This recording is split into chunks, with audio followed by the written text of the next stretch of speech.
চাঁদপুর, কক্সবাজার ও নীলফামারীতে পুলিশের সঙ্গে বিএনপি জামায়াতের দফায় দফায় সংঘর্ষ, ৬ জন নিহত।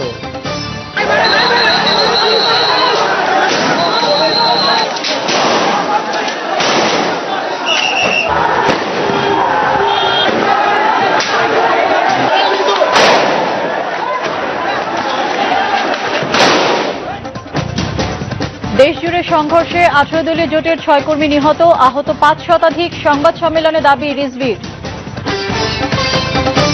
আজকে পুলিশ, র্যাব, বিজেপি এবং আওয়ামী সন্ত্রাসীদের হাতে যে ৬ জন নিহত হয়েছেন, আমি তাদের আত্মার মাগফিরাত কামনা করছি। এর সাথে যারা জড়িত আছেন তাদের দৃষ্টান্তমূলক শাস্তি দাবি করছি। আজকে সারা বাংলাদেশে ঢাকা সহ পুলিশ এবং আইন শৃঙ্খলা রক্ষা বাহিনীর নির্মম নিপীড়ন, নির্যাতনের গুরুতরভাবে আহত হয়েছেন প্রায় ৫ শতাধিক নেতা কর্মী।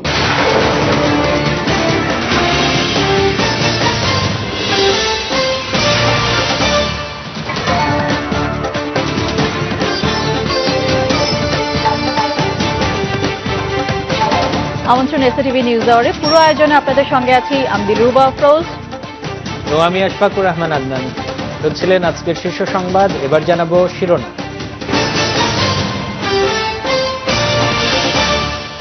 সরকারকে খালেদা জিয়ার দুদিনের আলটিমেটাম, শনিবারের মধ্যে আলোচনায় না বসলে টানা ৬০ ঘণ্টা হরতালের ঘোষণা।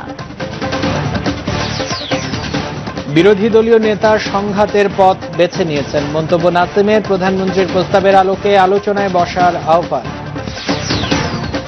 পার হল উদ্বেগ উৎকণ্ঠার ২৫ অক্টোবর, আতঙ্কিত রাজধানীবাসী বের হননি বাইরে। কর্মসূচি দেওয়ার ক্ষেত্রে রাজনীতিবিদদের সতর্ক হবার আহ্বান। স্যান্ডেলিনা স্যান্ডেল সোপ, রূপচর্চায় আভিজাত্য। পুরো খবর। চাঁদপুর নিউজ আওয়ারে নিচ্ছে বিরতি, ফিরে এসে জানাবো।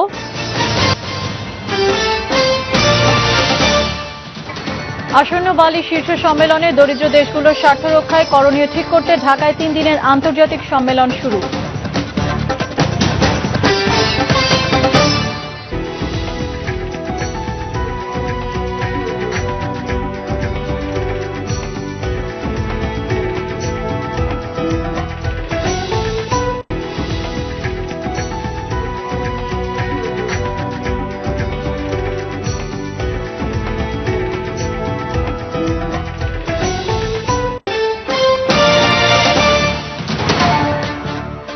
আরেকবার আমন্ত্রণ নিউজ আওয়ার।